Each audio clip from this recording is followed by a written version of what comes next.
नमो अरिहन्ताणं नमो सिद्धाणं नमो आयरीयाणं नमो उवज्झायाणं नमो लोये सव्यसाऊणं मंगलम भगवान वीरो मंगलम गौतमो गणी मंगलम कुंद कुंदाद्यो जैन धर्मोस्तु मंगलम सर्वमंगल मांगल्यम सर्वकल्याणकारकम प्रधानम सर्वधर्माणां जैनम जयतु शासनम अज्ञानतिमिरान्धानां ज्ञानाञ्जन शलाकया चक्षुरुन्मीलितं येन तस्मै श्री गुरुवे नमः। आत्मा ज्ञानं स्वयं ज्ञानं ज्ञानातन्यत् करोति किं परभावस्य कर्तात्मा मोहोऽयं व्यवहारिणाम्। पाद प्रणमि जिन देव के एक उक्ति उपजाए उपादान अरु निमित्त को कहूँ संवाद बनाए।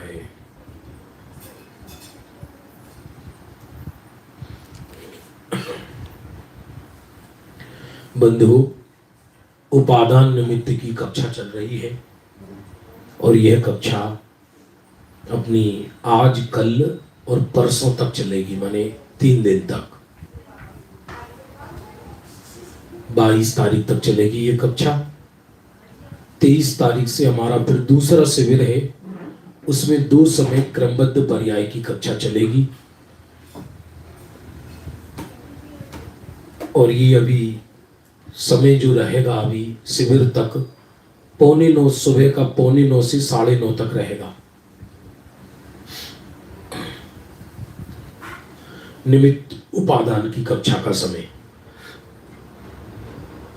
कल हमने देखा कि उपादान अपनी दलील दे रहा है अलग अलग। निमित्त दे रहा है दलील। उपादान तो शांत और सज्जन है, वैसे निमित्त भी कोई दुर्जन है ऐसा नहीं है।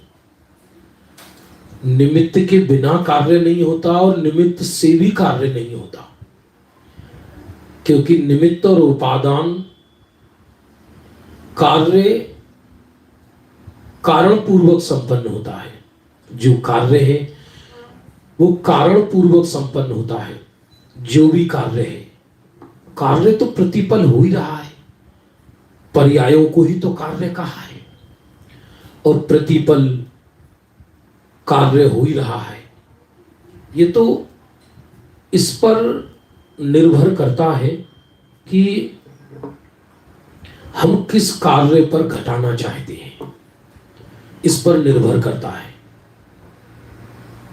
यूं तो एक भी द्रव्य प्रति समय बिना कार्य के नहीं रहता, अर्थात बिना पर्याय के नहीं रहता, और कार्य नियम से कारण पूर्वक संपन्न होते हैं। कारण 2 तरह के हैं, निमित्त और उपादान। जो स्वयं कार्य रूप परिणमित हो, माने कार्य की मूल शक्ति हो, वो उपादान है। और जो बाहर का बनाव है, सहयोग कह लो, साह्य कह लो, उपस्थिति कह लो, अनुकूलता का आरोप जिन पर आता है वो कह लो, वह निमित्त कहलाते हैं। बंधु, और वो निमित्त 4 तरह की बताई, उदासीन, प्रेरक, अंतरंग और बहिरंग। लेकिन चारों ही निमित्त कार्य करने में अकिंचित करें, केवल उपस्थित रहते हैं। उपादान 2 तरह की, त्रिकाली उपादान और क्षणिक उपादान। त्रिकाली उपादान माने वो वस्तु स्वयं है जिसमें कार्य संपन्न हो रहा है। और क्षणिक उपादान के 2 भेद कहे, कार्य संपन्न होने से पूर्व की पर्याय और वर्तमान पर्याय को कार्य कहा, उसी को तत्समय की योग्यता कहा। उसी में तत्समय की योग्यता है। ऐसा भी कहा जाता है अनंतर पूर्व क्षणवर्ती पर्याय सहित द्रव्य कारण है और उत्तर क्षणवर्ती पर्याय सहित द्रव्य कार्य है। क्योंकि पर्याय कोई अधर में नहीं होती, उसी द्रव्य की कहलाती है। तो अभेद विवक्षा में ये कहा जाता है अनंतर पूर्व क्षणवर्ती पर्याय सहित, अनंतर पूर्व क्षणवर्ती पर्याय सहित द्रव्य कारण है और उत्तर क्षणवर्ती पर्याय सहित द्रव्य कार्य है, ये कहा जाता है। समझना ध्यान पूर्वक बंधुओं, पर समझना पर्याय पर ही। तो क्या सार निकला कि द्रव्य में निमित्त से तो कोई कार्य होता ही नहीं। निमित्त उपस्थित जरूर रहते हैं, जो निमित्त को न माने वो भी मिथ्या दृष्टि, और जो निमित्त को कर्ता माने वह भी मिथ्या दृष्टि। और त्रिकाल उपादान तो सदा विद्यमान रहता है। यदि त्रिकाल उपादान से कार्य हो तो सभी को केवल ज्ञान हो जाए, क्योंकि केवल ज्ञान की शक्ति युक्त द्रव्य तो सदा विद्यमान है। फिर क्षणिक उपादान कहो या तत्समय की योग्यता पर्याय का नियामक कारण कहलाता है। सीधे सरल शब्दों में कहें तो जिस द्रव्य की जिस पर्याय में जब जो घटित होना होगा वह घटित होगा, और उसका निर्णय वो स्वयं पर्याय करेगी। ना हम करेंगे, ना आप करेंगे, ना निमित्त करेगा और न त्रिकाल उपादान करेगा। त्रिकाल उपादान यह बताता है कि द्रव्य किस कार्य में होगा, और क्षणिक उपादान अनंतर पूर्व क्षणवर्ती पर्याय यह बताती है कि कार्य किस विधि पूर्वक संपन्न होगा। तत्समय की योग्यता यह बताती है कि वो कार्य कब होगा और कौन सा होगा। और निमित्त ये बताते हैं कि किन निमित्तों की उपस्थिति में वो कार्य होगा। अरे ये निमित्त नैमित्तिक संबंध भी बहुत सघन है दुनिया में, इनको नकारा नहीं जा सकता। निमित्त शब्द सुनते ही एलर्जी नहीं करना चाहिए। ये भी गजब है कि जब हम किसी दृश्य को देखेंगे उस समय आंख खुली होगी हमारी, लेकिन आंख नहीं देख रही, देख आत्मा रहा है, देख ज्ञान रहा है। ऐसा ही निमित्त नैमित्तिक संबंध है। ऐसा ही निमित्त नैमित्तिक संबंध है कि जब हम चलेंगे तो साथ में आत्मा भी चलेगी। जब हम चलेंगे तो साथ में आत्मा भी चलेगी, लेकिन लगेगा ऐसा हमको कि शरीर आत्मा को चला रहा है। शरीर अपनी क्रियावती शक्ति से चलेगा, आत्मा अपनी क्रियावती शक्ति से चलेगी। और उस समय हम गाड़ी में बैठे हैं तो गाड़ी निमित्त बन जाएगी। अरे निमित्त क्या बन जाएगी? सच बात तो यह है कि कार्य तो प्रति समय हो रहा है, और उस कार्य में निमित्त नैमित्तिक संबंध बहुत सघन है, टोडरमल जी ने लिखा है। लेकिन कितने भी निमित्त नैमित्तिक संबंध सघन होने पर भी कार्य की उत्पत्ति में निमित्त अकिंचित करे। यही तो मजेदार बात है, क्योंकि अनंत निमित्तों की उपस्थिति में भी कार्य संपन्न नहीं होता। लेकिन जब तक समय की योग्यता आती है तो स्वयं उस जाति के निमित्त मिल जाते हैं। ये विषय 3 दिन चलेगा बंधुओं, अभी आप आनंद लेते रहे। तो निमित्त अपनी दलील दे रहा था। भैया भगवती दास जी का ये उत्कृष्ट निमित्त उपादान के दोहे हैं, उत्कृष्ट हैं। ये पूरा समझ में आ गया तो समझ लीजिए 47 हैं ये, और अभी तक हमारे 33 हुए हैं।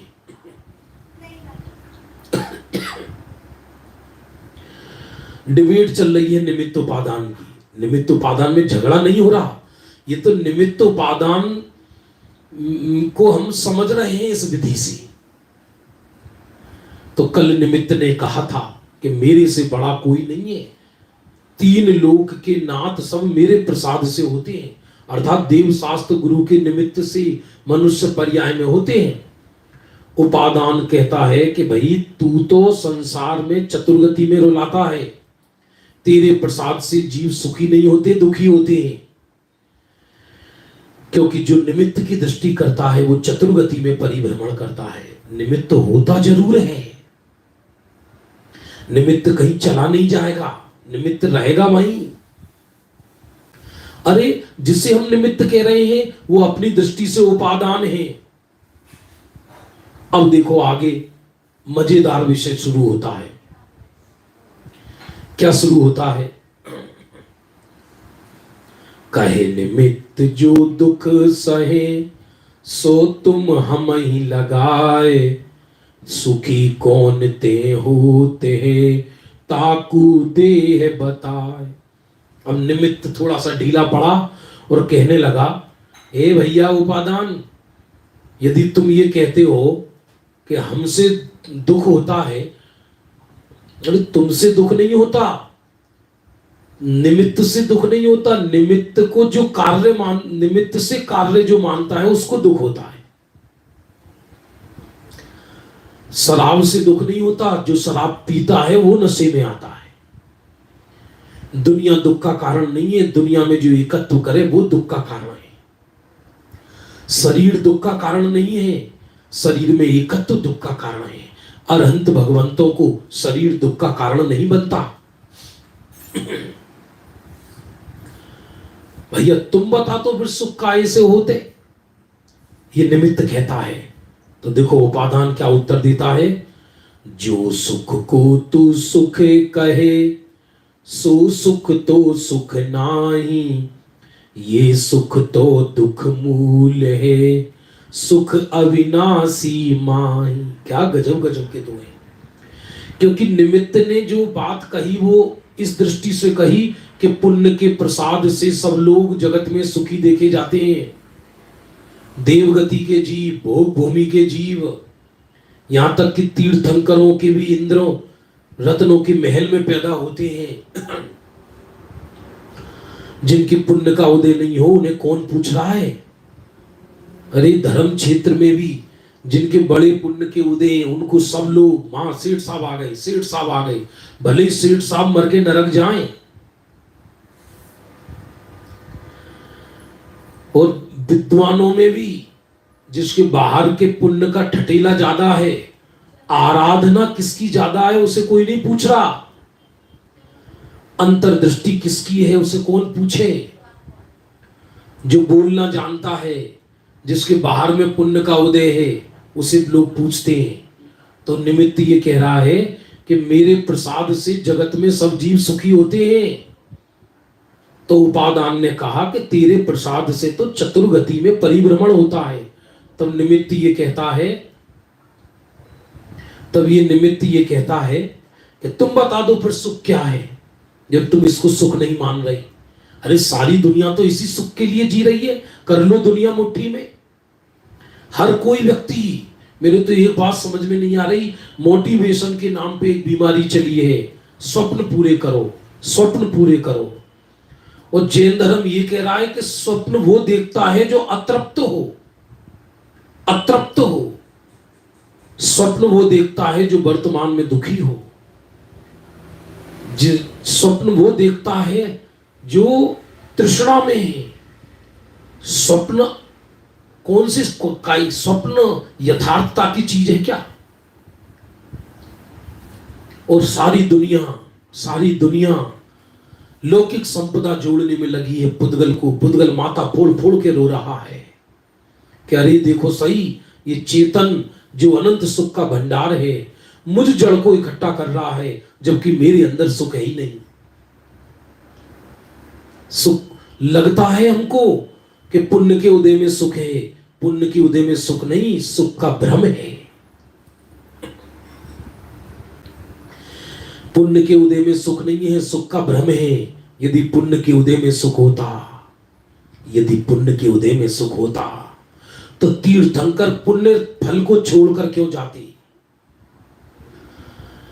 पुण्य फल को छोड़कर क्यों जाते? बाहर के ठाट मटारे को छोड़कर क्यों जाते? इंद्र भी इंद्र महलों से विरक्त है। स्वर्ग में रहने वाला इंद्र 32 लाख विमानों का मालिक घुटने टेक कर मनुष्यों से कहता है, मुझे अंतर मुहूर्त के लिए मनुष्य पर्याय दे दो और मेरे स्वर्ग का सारा वैभव ले लो। जिसे दुनिया वैभव समझ रही है वो वैभव है नहीं प्रथम तो, और कदाचित कोई जड़ का वैभव मान भी ले तो 3 काल 3 लोक में किसी को उसमें सुख मिला नहीं, मिल नहीं रहा और कभी मिलेगा नहीं। क्योंकि यदि जड़ पदार्थों में सुख होता तो जड़ पदार्थ पहले सुखी होने चाहिए थे ना। वो तो सुख का वेदन करते नहीं है, वो तो सुख का वेदन करते ही नहीं है। जड़ पदार्थों में सुख होता, बड़ा बंगला में कोई रह रहा है तो मेंटली सुख है उसको, सोएगा तो 5.5 फुट में ही। झोपड़ी में रह रहा है, झोपड़ी दुख नहीं देती, मेंटली दुख है, मेंटली दुख है। वो ये सोचता है मैं झोपड़ी में हूं, बस ये मेंटलिटी दुख का कारण है। कहे निमित्त जो दुख सहे, ये बात के दोहे बड़े गजब के हैं। सो तुम हम ही लगाए, यदि तुम ये कहते हो कि हमसे दुख होता है तो सारी दुनिया हमको ही तो गले लगाई पड़ रही है, सारी दुनिया। और सुख कौन ते होते हैं ताको देहु बताए, तुम बता दो पर सुख किससे होता है। तो उपादान कहता है भैया जो सुख को तू सुख कहे सो सुख तो सुख नाही, ये सुख तो दुख मूल है सुख अविनाशी माही।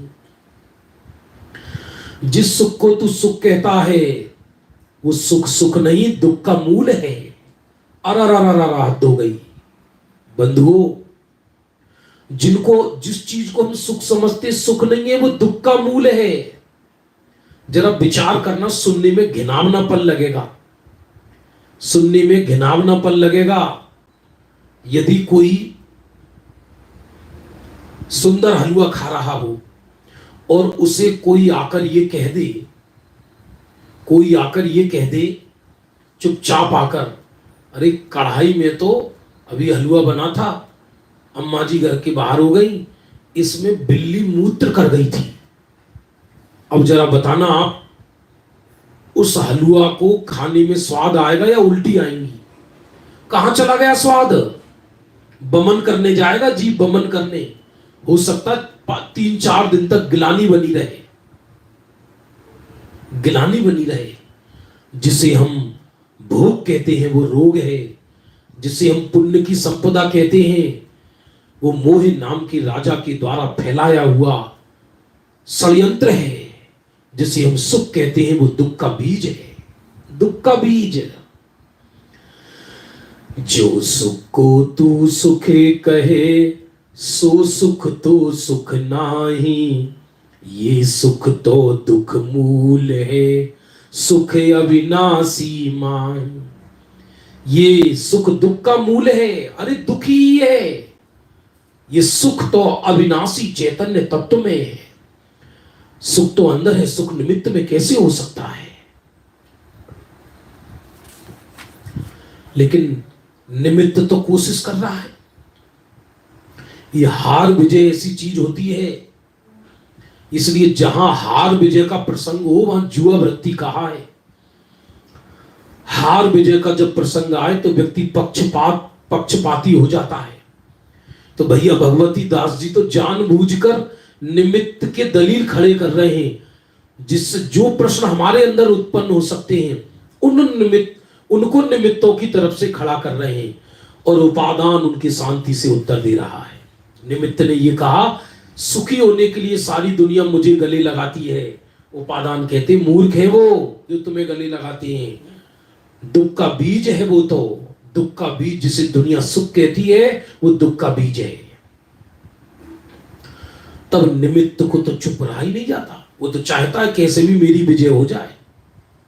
जैसे वकील होते हैं ना, झूठे वकील, तो वो फिर निमित्त क्या कहता है, अविनाशी घट घट बसे, सुख क्यों बिलसत नाही।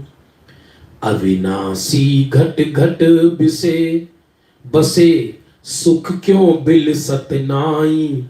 शुभ निमित्त के योग बिन, परे परे बिल लाई। 36 नंबर चल रहा है। आज जून की कक्षा समाप्त हो गई है, लेकिन चूंकि ये विषय अधूरा रह गया है तो हमने सोचा कि निमित्त उपादान की कक्षा पूरी करेंगे। तो जो कानपुर का शिविर था, आज रात्रि को वो समापन होगा और उसकी इस समय परीक्षा चल रही है। तो निमित्त बोला, सुख तो अविनाशी आत्म तत्व में है, ऐसा तुम कहते हो, तो अविनाशी घट घट बसे। ये अविनाशी तत्व त्रिकाल सुख आनंद में चेतन तत्व प्रत्येक आत्मा में बसता है। पर सुखी क्यों नहीं होते जगत के प्राणी, सुख क्यों बिलसत नाही। अरे शुभ निमित्त के योग बिन, परे परे बिल लाई। और शुभ निमित्त के बिना आदमी पड़ा पड़ा बिल्ला रहा है, दुखी है। अविनाशी आत्मा यदि अंदर बसता है, सुखमयी तत्व, लेकिन शुभ निमित्त के बिना, देव शास्त्र गुरु के बिना, सच्चे उपदेश के बिना जगत में बिल्लाता है, तड़पता है, संसार में परिभ्रमण करता है। इसलिए भैया उपादान इसमें कुछ नहीं रखा इन बातों में कि अविनाशी में अविनाशी घट घट बस, अविनाशी आत्मा से सुख आता है तो सुख ले लो ना। बंधु, उत्तर आप दे सकते हो जो हमारी निमित्त उपादान की कक्षा लगी, क्योंकि अविनाशी सुख ये त्रिकाल उपादान है। और त्रिकाल उपादान क्योंकि क्षणिक उपादान की योग्यता तब जागृत होती है जब त्रिकाल उपादान पे दृष्टि जाए। ये भी देखो मजेदार चीज है। कार्य होता है क्षणिक उपादान से, आत्मा की बात कर रहा हूं, लेकिन जिसकी दृष्टि क्षणिक उपादान पर रहती है, पर्याय पर रहती है, उसका क्षणिक उपादान भी जागृत नहीं होता। और जिसकी दृष्टि स्वरूप पर रहती है, त्रिकाल उपादान पर रहती है, उसका क्षणिक उपादान स्वयं जागृत हो जाता है। अब देखो भैया भगवती दास जी क्या उत्तर देते हैं। शुभ निमित्त इस जीव को मिल्यो अनंती बार, पे एक सम्यक दर्श बिन भटकत फिरो गवार। निमित्त ने ये कहा, अविनाशी घट घट में है, सुखी क्यों नहीं हो जाते? क्योंकि शुभ निमित्त नहीं है तुम्हारे पास। आचार्य कह रहे हैं भैया भगवती दास जी वो व्यक्ति हुए हैं कि इनके भजन ऐसे हैं कि दूसरा लिख ना सके। एक क्रमबद्ध पर्याय की कक्षा लेंगे 23 तारीख से हम, तब उस समय वो भजन सुनाएंगे। शुभ निमित्त इस जीव को मिल्यो अनंती बार। अरे हम लोगों की क्या आदत है, निमित्ताधीन दृष्टि करने की आदत है 24 घंटे। बहुत अच्छा है, वर्तमान में बहुत नियोग बन गए, बहुत अच्छे अवसर आ गए, चारों तरफ दिव्य ध्वनि कर रहे। अरे ऊपरी ऊपरी महिमा आती है, भगवान के समक्षण में जाए, घंटा बजाते बजाते जीवन निकला जा रहा है। केवल बाह्य महिमा देखो, हम देखो हम जैन कुल में जन्म लोगे, धन्य हैं हम, फलाने हैं हम, ढिकाने हैं हम। ये इस जाति का फोबिया बन गया है, ऊपरी महिमा गाने की। और वर्तमान में ऊपरी महिमा गाते गाते वर्तमान तो निकल जाता है, लेकिन त्रिकाल उपादान की महिमा आज तक नहीं आई इस जीव को। कार्य होता है क्षणिक उपादान से, पर महिमा आनी चाहिए त्रिकाल उपादान की। ये शैली है यहां पर। क्षणिक उपादान से कार्य सिद्ध होता है, ऐसा जानकर जो पर्याय ये चिंता कर रही थी मेरे अंदर क्या होगा, वे चिंता मुक्त होकर स्वरूप में चली जाती है। ये शुभ निमित्त अनंत बार मिले हैं, अरे हम तीर्थंकरों के समवसरण में हुए होकर आ गए। जो जीव व्यवहार राशि में आ गया ना, सच बात ये देखो, बात को अर्थ का अनर्थ मत लगाना। ये बाहर में श्रवण, चिंतन, मनन, पठन, पाठन, शिविर, सुनना, सुनाना, ऐसे नियोग मिलना अनंत बार हुए हैं भैया। भगवती दास जी कह रहे हैं, शुभ निमित्त यह जीव को मिलो अनंती बार, पे एक सम्यक दर्श बिन भटकत फिरो गवार। देखो हम अपनी नेचर बता रहे हैं, आप देखना ये हमारी नेचर ऐसी है या नहीं। शिविर में जाएंगे, जैसे अभी शिविर चल रहा है, अभी शिविर तो हो गया समाप्त, अपना विषय पूरा कर रहे हैं हम। तो व्यक्ति शिविर अटेंड करके साहब अरे क्या बोलेंगे, आपदा को अवसर बना लिया, चारों तरफ धर्म की धार बह रही है, कसाई मंद हो गई है, मतलब मूल प्रयोजन सिद्ध नहीं कर पाते।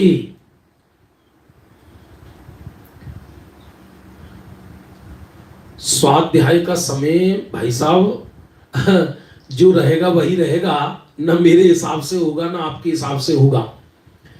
अभी तो 3 दिन तो वही समय रहेगा हमारा, सुबह का 8:45 से 9:30 निमित्त उपादान की कक्षा, और शाम का 7:15 से 8 ये रहेगा 20, 21, 22 तारीख तक।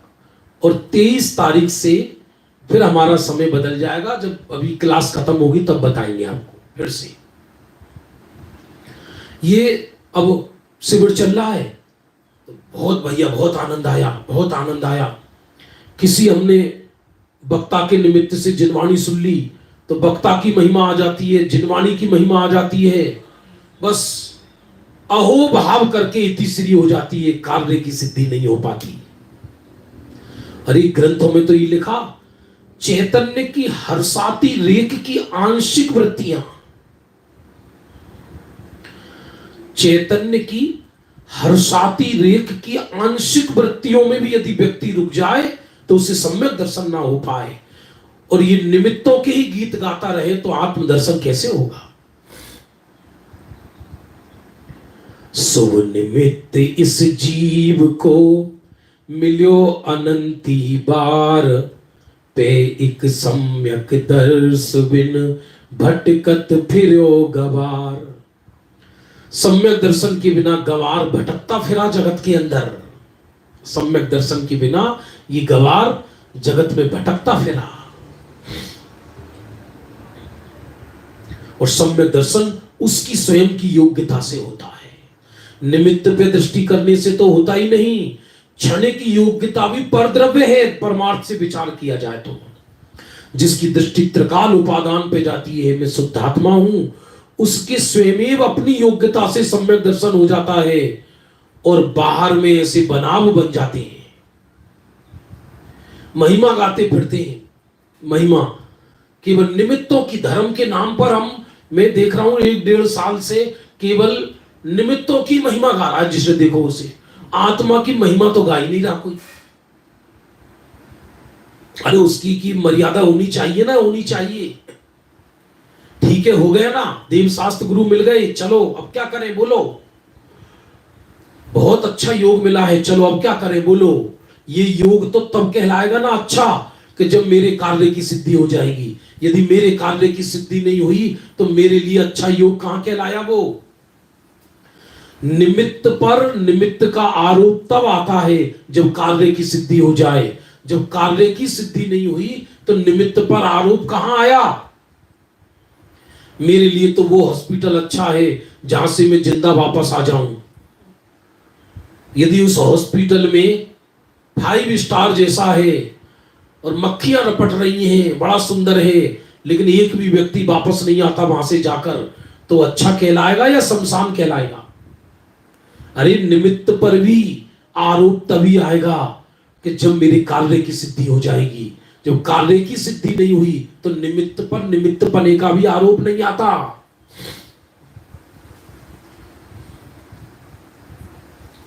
एक पंडित ने विवाह कराया, सुनना ध्यान पूर्वक, उदाहरण को उदाहरण रूप से समझना।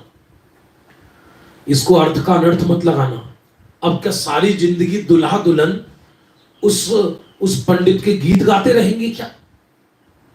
उसके फोटो की आरती उतारते रहेंगे क्या? तुम्हारे कारण हमारी शादी हुई, तुम्हारे कारण हमारी शादी हुई, तुम्हारे। अरे भाई साहब, दोबारा कोई आदमी नहीं करता।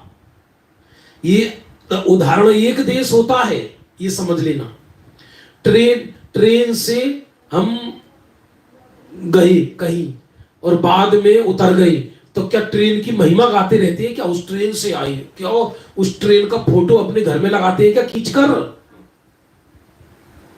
उदाहरण एक देश है।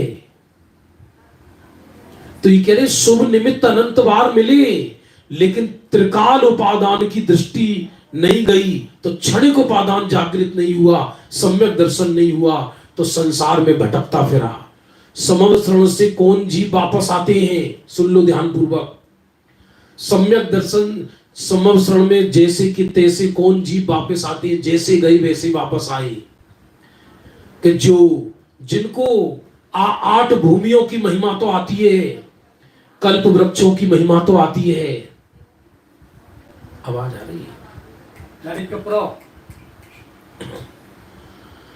जिन्हें बाहर की महिमा तो आती है, छत्र चवर भामंडल की महिमा तो आती है, 12 सभाओं में बैठ के इंद्रों को झांक रहे, इंद्राणियों को झांक रहे, वाह वैभव वाह वैभव, धन्य हो प्रभु की सभा, प्रभु की सभा, ये वो, धन्य है जिन शासन, फलाना ढिकाना। ये सब ऊपरी ऊपरी है, ये सारा का सारा। जिसे आत्मा की महिमा नहीं आई, उसे जिन शासन की महिमा आई नहीं सकती। और बिना आत्मा की महिमा के जो जिन शासन की महिमा के गीत गाता है, वो फोके है, फोके, बिना आधार के।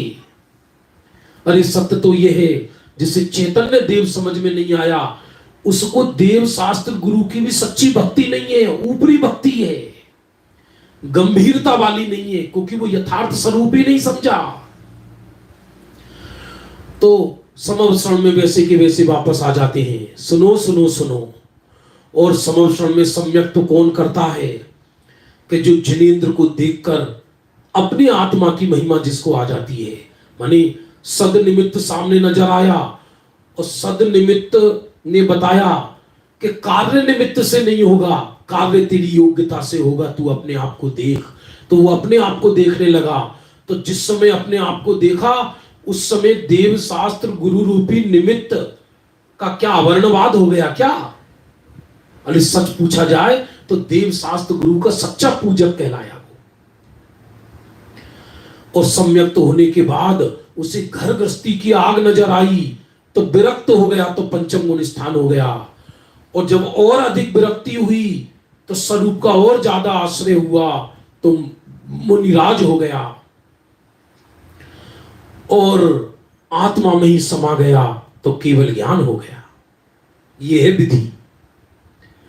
शुभ निमित्त यह जीव को मिल्यो अनंती बार, पे एक सम्यक दर्श बिन भटकत फिरो गवार। ये गवार भटकता फिरा बिना सम्यक दर्शन की। सम्यक दर्श भय कहा। अब निमित्त फिर बोलता है, क्योंकि जब तक उसकी ताकत है बोलता जाएगा। जो जो तर्क हमारे अंदर उठ सकते हैं, वो तर्क भैया भगवती दास जी ने उठाए। सम्यक दर्श भय कहा, त्वरित मुक्ति में जाई, आगे ध्यान निमित्त है, ते शिवपुर पहुंचाई। अब निमित्त फिर तर्क ले आया। चलो ठीक है, सम्यक दर्शन हो गया। अकेले सम्यक दर्शन से क्या होता है? सम्यक दर्शन से जीव मोक्ष नहीं चला जाता, ध्यान निमित्त है मोक्ष जाने में। लो, फिर भी ध्यान निमित्त रहा। बोलो, निमित्त से मोक्ष की सिद्धि हुई या नहीं हुई? अब देखना, सूक्ष्म तर्क आ रहे निमित्त की तरफ से, सूक्ष्म तर्क। सम्यक दर्श भय कहा, त्वरित मुक्ति में जाई। क्या सम्यक दर्शन होते ही जी मोक्ष चला जाता है क्या? भले सम्यक दर्शन के गीत गा रहे हो, कह रहे हो शुभ निमित्त अनंत बार मिले, पर सम्यक दर्शन बिना गंवार भटकता फिरा, तो क्या सम्यक दर्शन से अकेला मोक्ष हो गया क्या? सम्यक दृष्टि भी संसार में जन कितने कितने भव रुलता है, 9 10 10 भव तक संसार में रहे बिना ध्यान के, तो अंत में ध्यान का निमित्त मिला तब सिद्धपुर पहुंची। देखो 8वें गुण स्थान से शुक्ल ध्यान होता है, फिर तीर्थंकरों को भी 2 शुक्ल ध्यान होते हैं, और शुक्ल ध्यान के फल में निर्वाण जाता है, शाश्वत सुख मिलता है। अकेले सम्यक दर्शन से क्या होता है? निमित्त ये दलील लेकर आया। अब यहां पर अंदर ही अंदर निमित्त उपादान घटा रहे हैं।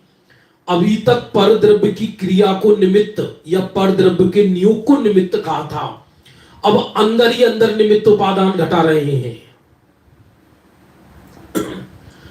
जिसको बनारसी दास जी ने द्रव्यार्थिक निमित्त उपादान कहा है। बनारसी दास जी ने तो क्या जवाब दिया उपादान ने? छोर ध्यान की धारणा, मोर योग की रीत, अरे तोर कर्म के जाल को जोर लई शिव प्रीत। निमित्त से कहते हैं बाबा तेरे समझ में नहीं आएगा। अरे कोई ज्ञानी या कोई मुनिराज ध्यान के प्रेम से ध्यान नहीं लगाते, उन्हें तो ध्यान के निमित्त की तरफ विकल्प भी नहीं है। सच बात तो ये कि ध्यान का ध्यान मिथ्या दृष्टि करते हैं। फिर से सुनना, क्योंकि ध्यान पर्याय है और मैं अविनश्वर चेतन तत्व हूं। ध्यान विनश्वर, मैं अविनश्वर। ध्यान पर्याय है। ज्ञानी को ध्यान करने का अभिप्राय ही नहीं है। सच पूछा जाए, ज्ञानी ने तो अनंत काल के लिए शुद्धात्मा से प्रेम कर लिया, तो ज्ञानी की तो प्रति समय ये प्रतीति चलती है कि मैं शुद्धात्मा हूं। इसके बल में उपयोग स्वयं स्वरूप को ग्रहण करता है, बार बार उसको ध्यान कहते हैं। ज्ञानी ध्यान नहीं करते, ज्ञानी ध्यान नहीं करते, बल्कि ध्येय में लीन होते हैं, तो जगत उसको ध्यान कहता है। ध्यान के लक्ष्य से ध्यान होता ही नहीं है। आज हम ध्यान करेंगे, रीढ़ की हड्डी सीधी, सावधान, मिथ्या दृष्टि छे। अरे जैसे कोई कृत्रिम प्रेम नहीं कर सकता किसी से, वैसे ध्यान की प्लानिंग से आज तक किसी को ध्यान नहीं हुआ। कृत्रिम ध्यान नहीं होता। हे निमित्त, तू कह रहा है ध्यान से निर्वाण होता है, ज्ञानी को ध्यान का लक्ष्य ही नहीं है। ज्ञानी को ध्यान का अभिप्राय नहीं है, ध्यान का अभिप्राय मिथ्या दर्शन है। कल्पना दीदी, ध्यान का अभिप्राय मिथ्या दर्शन है। इसलिए हमारे गुरुदेव श्री ने ज्ञान साफ कराया, ज्ञान साफ कराया कि तू तो ज्ञान में निर्णय कर कि तू कौन है। जिससे ये निर्णय हो गया मैं शुद्धात्मा हूं, और श्रद्धा ने शुद्धात्मा को ग्रहण कर लिया। जब श्रद्धा ने शुद्धात्मा को ग्रहण कर लिया, तो श्रद्धा के जोर में उपयोग पुनः पुनः स्वरूप को। अरे ज्ञानी को तो ये अभिप्राय भी नहीं है कि शुद्धोपयोग हो मुझे। आप पढ़ लेना दिव्य दृष्टि प्रकाश में, क्योंकि मैं तो उपयोग मात्र ही नहीं, मैं पर्याय मात्र ही नहीं, तो पर्याय सुधर जाए ये विकल्प ही झूठा है। मैं तो त्रिकाली ध्रुव शुद्ध चैतन्य आत्मा हूं। जब मैं पर्याय ही नहीं हूं, जब मैं पर्याय ही नहीं हूं, तो पर्याय निर्मल हो जाए, ये अभिप्राय सही है या गलत है? फिर बता दो ना आप। अरे जो चीज ही मैं नहीं हूं, जो चीज ही मृत्यु के लिए जन्मी है, एक समय की पर्याय मृत्यु के लिए जन्मी है ना, तो जो चीज एक समय के लिए जन्मी है वो सुधरे या बिगड़े, मेरे पे क्या फर्क पड़ता है? इसलिए ध्यान के लक्ष्य से ध्यान नहीं को ध्यान होता है। ध्यान के अरे साहब लिखा तो है ध्यान का अभ्यास करो, ध्यान का अभ्यास करो लिखा तो है। अभ्यास, ध्यान का अभ्यास ध्यान के लक्ष्य से नहीं होता। जिसे स्वरूप का प्रेम बढ़ गया, फिर से सुनना, जिसे स्वरूप का प्रेम बढ़ गया वह एकांत में बैठता है, तो स्वरूप के प्रेम के बस उपयोग स्वरूप के अंदर चला जाता है, उसे ध्यान कहते हैं। जैसे एक बंध्या स्त्री को कोई ये कहे कि अपने बच्चे का ध्यान करो, तो 3 काल में भी नहीं कर सकती। उसके बच्चा ही नहीं है तो ध्यान कहां से होगा? तो मिथ्या दृष्टि जिसे आत्मा का ही निर्णय नहीं हुआ, उसे ध्यान कहां से होगा? लेकिन जब आत्मा की प्रतीति हो गई और एक बार आत्मा का रस चख लिया, तो उपयोग पुनः पुनः उस आत्मा के रस में डूबता है, तो उसे ध्यान कहते हैं। ध्यान के लक्ष्य से ध्यान नहीं होता। ध्यान विनस्वर में अविनस्वर। सिद्ध चक्र विधान में एक प्रश्न उठाया है संत लाल कविवर ने, पवैया जी ने भी उठाया है। बताइए, सिद्धों को ध्यान होता है या नहीं होता? बताओ आप लोग। देखो बच्चे, सिद्धों को ध्यान होता है या नहीं होता है? बताइए आप कहोगे नहीं होता। तो जो ध्यान सिद्धों में नहीं है, तो इसका मतलब हुआ कि ध्यान तो विनस्वर चीज हो गई। और जो ध्यान सदा नहीं, ध्यान का फल बताया सिद्धों में, ध्यान नहीं बताया, ध्यान का फल बताया। ध्यान परिश्रम की चीज है, ध्यान साधक अवस्था की चीज है। इसलिए सिद्धों में यदि ध्यान नहीं है, इसका मतलब ध्यान रूपी निमित्त नीचे ही रह जाता है।